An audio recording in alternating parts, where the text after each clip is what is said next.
Hi Andy, welcome to my channel. I'm so happy that subscribers, views అన్నీ పెరుగుతున్నాయి. అంటే నా ఛానల్ ద్వారా చాలా మంది కాన్సెప్చువల్ క్వశ్చన్స్ కి బెనిఫిట్ అవుతున్నారంటే ఐల్ బి సో హ్యాపీ. ఇప్పుడు మీరు చేయాల్సిందంతా ఒకటే, how do you feel medical coding తెలుగులో బాగుందా బాగలేదా, ఇంకా ఏదైనా బెటర్మెంట్ చేయాలా, ఇంకా ఆ సజెషన్స్ మీరు కమెంట్స్ రూపంలో ఇచ్చారంటే it would be very helpful for me. ఎందుకంటే ఈ షార్ట్స్ మీకోసమే, సింపుల్గా మన లాంగ్వేజ్ తెలుగు లాంగ్వేజ్లో మీ అందరికీ అందించాలి మెడికల్ కోడింగ్ కాన్సెప్ట్స్ అని చెప్పి నేను స్టార్ట్ చేశాను ఇది.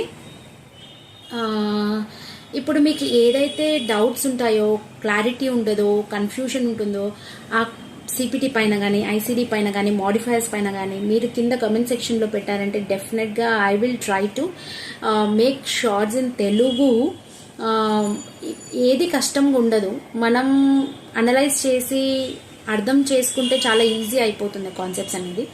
సో మీరు చేయాల్సిందల్లా మీకున్న ఏ చిన్న డౌట్స్ అయినా, కోడింగ్ డౌట్స్ అయినా, క్వశ్చన్స్ అయినా, కాన్సెప్చువల్ క్వశ్చన్స్ మాత్రం నాకు కమెంట్స్ రూపంలో తెలియచేస్తే నేను మీకు షార్ట్స్ ఆ కాన్సెప్ట్స్ పైన ఎస్పెషల్లీ ఆ ఫోకస్ చేసి నేను మీకు షార్ట్స్ అందిస్తాను. So you please comment how you feel about this shorts.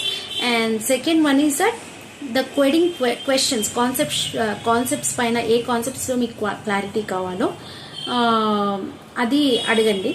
ఇంకొకటి, చాలామంది ఎగ్జాంపుల్స్ ఇచ్చి చార్ట్స్ చూపించి చార్ట్ బై చార్ట్ మీకు ఎక్స్ప్లెయిన్ చేయండి అంటే అది హిపా కంప్లైంట్స్ కింద వెళ్తుంది. So it may not be possible for me to explain chart basis అనమాట. కానీ వీలైనంత వరకు మన లాంగ్వేజ్, మన తెలుగులో నేను ఎక్స్ప్లెయిన్ చేయడానికి చాలా ట్రై చేస్తాను. ఇంకెందుకు ఆలస్యం, write a comment, how do you feel about this my channel shorts in medical coding in Telugu. And conceptual questions ఉంటే రాసేసేయండి ఆలస్యం చేయకుండా. Thank you so much. Bye.